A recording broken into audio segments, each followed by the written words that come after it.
we'd like to say welcome to NWS's Championship All-Star Wrestling!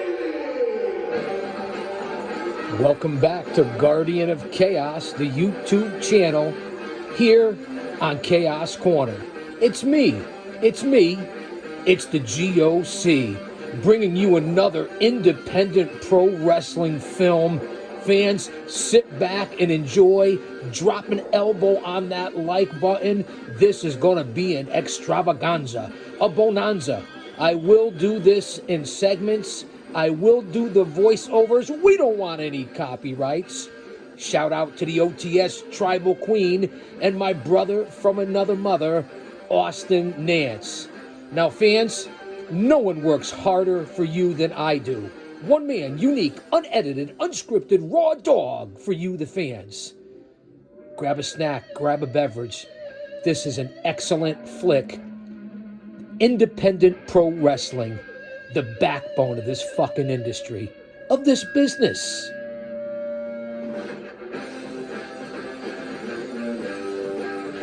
And let's hope we don't get any copyrights, but we probably will. I'm still going to keep it up here on the channel because I bring you the most unique content and footage in this entire space of the IWC, the wrestling community. I'm a wrestling promoter. I promote national wrestling superstars here in New Jersey. And yes, I worked for this promotion, the National Wrestling Superstars, and Dapper Johnny Falco, many, many times throughout the greater New England tri-state Northeast area in the shadows of Titan Towers. Let's enjoy. And again, you guys know that I will continue to do the voiceovers until the music stops. What can I say? There's three types of people in this world. Those who don't know what happened, those who wonder what happened, and people like the GOC and Guardian of Chaos on YouTube that make things happen. Since around 1995, 96. I mean, what NWS is what every other independent promotion is. Independent wrestling basically is, I guess most people consider us minor league because, you know, we'll work in the VFW halls and the Elks Lodges, but you're getting people who just left like a TNA contract or a WWE contract. You're getting them on the way down, on the way sort of a limbo area until they're called back. You're getting the legends who their names have basically are a hook to draw the people in, and you're also getting the young up-and-comers, guys that all have aspirations, guys and girls have aspirations of going to the big time, which would be the WWE or the TNA, which basically in the United States of America is basically the two biggest operations. Now remember the time frame here and the time machine for Chaos Corner. Different light, and I guess since it's show business, most people find it a little bit more fascinating than the plumber or the guy laying out tiles or cleaning a floor. And I'll try not to say too much during the show. New York, and sometimes my accent still comes through. Use guys. Yeah, I actually, growing up in Brooklyn, got involved with roller derby. I wanted to be a roller derby skater. I found out my skating abilities are fairly nil. I was not a great skater. I had a little bit of two left feet sometimes. But I found out I was a good announcer, and I ended up doing roller derby announcing, trackside announcing, and promoting roller derby. Fellow who I was doing roller derby with also was involved with some wrestling stuff. And I says, I can do this too. So I started going to a wrestling training facility, and I got hooked up with the wrestling.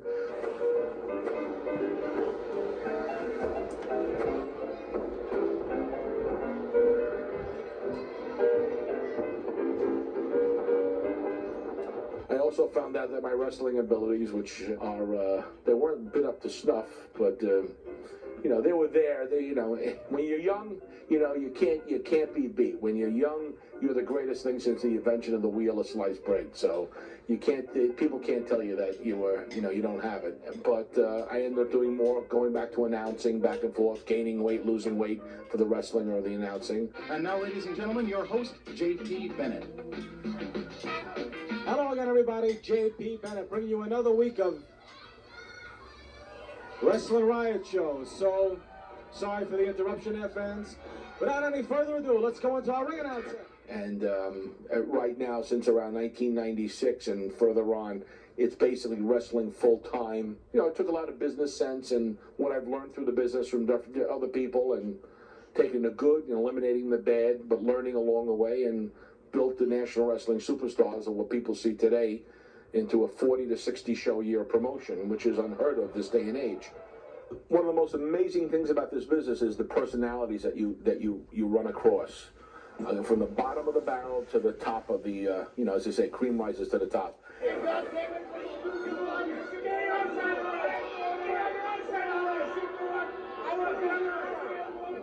I'm Kevin Sullivan. I saw it. I wrestled from 1970 to the year 2000. I wrestled, I'd say 10,000 matches. I wrestled every big name there was, from Andre the Giant to Hulk Hogan to the original Sheik. Whoever was anybody at that time, I wrestled with.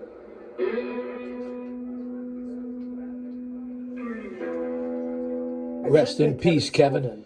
Back in the beginning of his career, and he was like this college type of wrestler, almost. You know, he wanted to be a wrestler, a guy from Boston, you know, and a very clean-cut guy, very clean-cut wrestler. And little by little, you know, he went through various changes, and I think after a while, the Kevin Sullivan that he was, that nice kid from Boston, I think he realized that Kevin Sullivan wasn't going to make him a lot of money.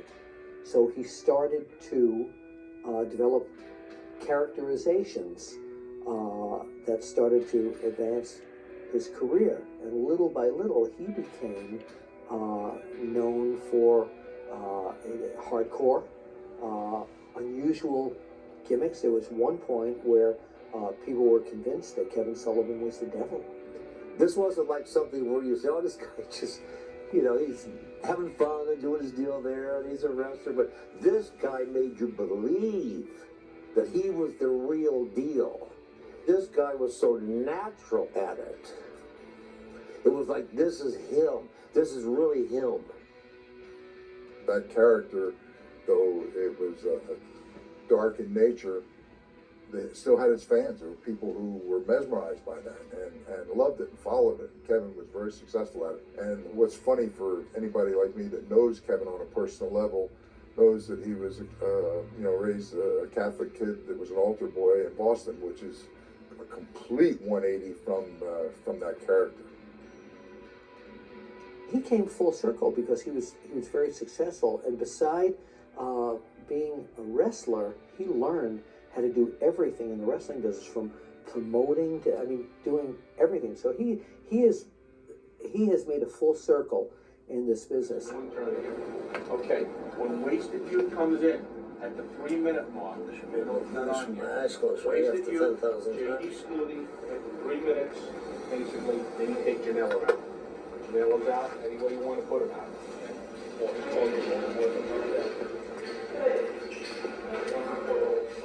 Kevin, I went over some of the setup with Billy.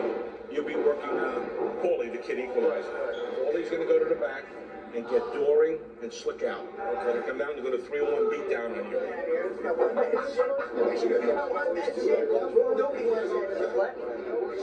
Different atmosphere, huh? Yeah.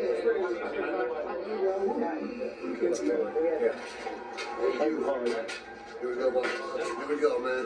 Have fun, you too. Do it. Be careful.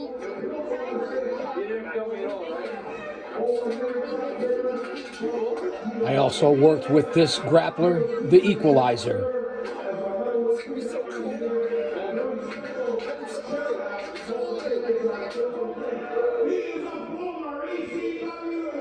Been on many of the same shows with Kevin Sullivan. Just to give you my connection of why I put this on my channel. An insider's look from the GOC. A lot of my brothers in this film.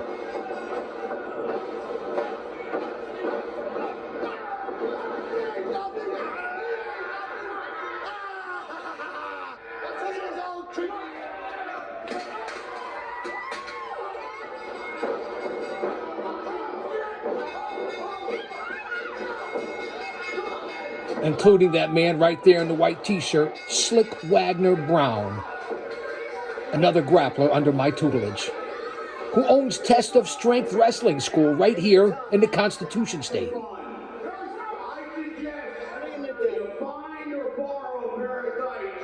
Because tonight, you're in the main event. Stand here. Are you put up front again? Okay. Thank you.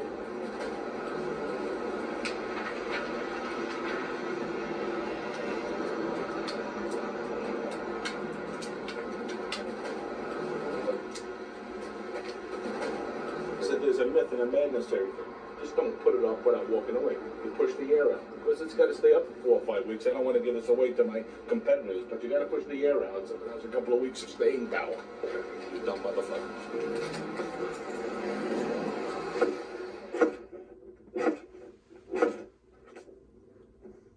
I can't do much anymore, so I slice a ticket, answer the phone, but you can oversee it. I know, before I doing this 10 years ago, I remember I could do everything by myself. Now I can't do nothing. I can't hardly do anything. Occasionally take somebody out to help hang the posters. There's only so many hours in a day. Or I'll have to take a painkiller just to do the trip. I hate to say it, truthfully, because my back is shot or my legs are shot. I'll have to take a painkiller just to get through the day, especially if you have to hang the freaking goddamn posters, which have to be done. Let's go with the Lon Chaney of wrestling, man of 1,000 faces. I want to welcome your early arrivals here to the Knights of Columbus Hall in beautiful downtown Brookfield Park. People always ask me, how do I break into pro wrestling? I want to be a wrestler. How do I break into pro wrestling? What we usually do is we'll go out, we hand them this aptitude test, and then we give them a few minutes. When they take the aptitude test, and then we take it back and I study it in my office. If they failed, they're hired. My name is James Irvin. I'm 33 years old. I'm a tow truck driver, and today's my first match ever in the wrestling business. Yeah, keep loose. I can tell automatically. No, it's loose. That's the way my skin is. Wrap it all the way out. Pull it all the way out first. Pull it all the way out. Yeah. There you go.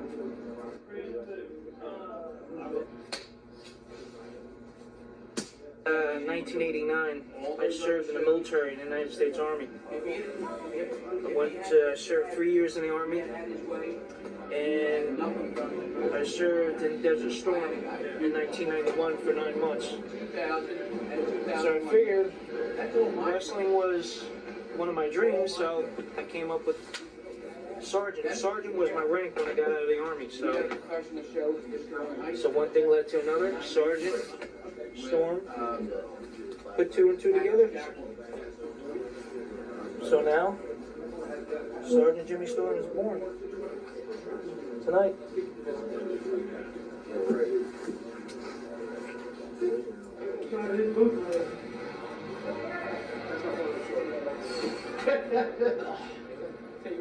First debut ever. Been training for a year and a half. It's gonna be hard, but I can take it. Guaranteed I can take it. I told him I was going to see the already important part. You have any strap on? Just put it in that. Don't worry about it. Okay. 225 pounds, introducing Sergeant Jim Storm. Sergeant Cheer, baby.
Smells awesome. How about you? Except for the last elbow. I took my win.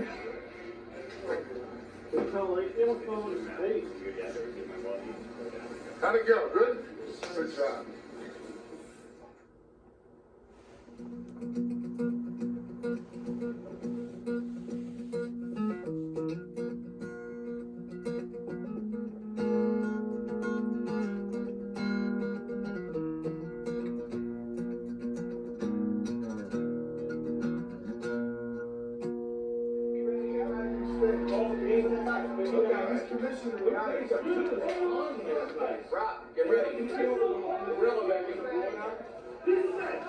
Rest in peace, Trent Acid. One half of the Backseat Boys with Johnny Cashmere and Donnie I'm B. Acid. I'm 25 years old, South Philadelphia.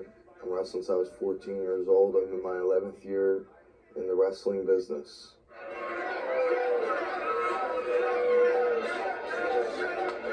It takes a certain person to be a wrestler, and you have to be different from the normal. And I'm definitely not normal.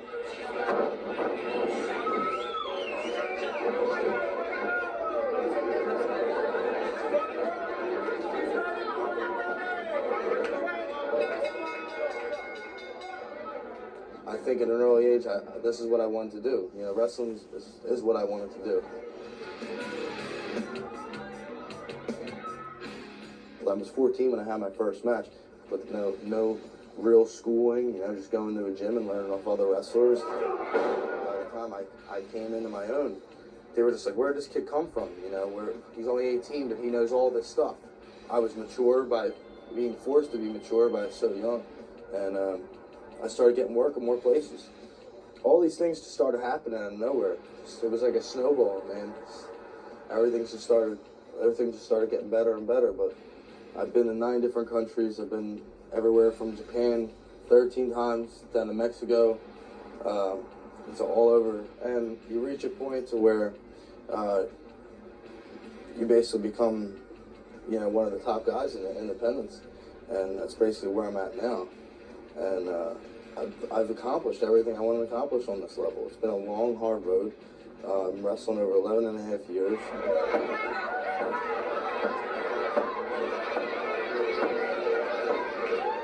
You know, how long can you sit and keep wrestling for $200 a show, or, you know, $150 a show, what have you, and wrestle in front of the same people? You're one of the top guys. You're in great shape, but then there's nothing else to do. You're just kind of stagnant.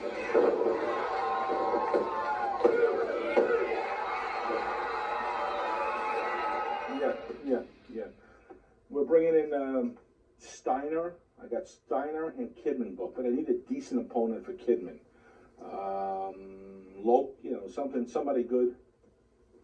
Any ideas? Yeah, I don't know about him. Yeah, I want to give it to somebody local. How about, what's his name? No, that's a good idea. No, Trent's good, but is he reliable? You know, I know he's your second son. I know. And I'm your third son removed.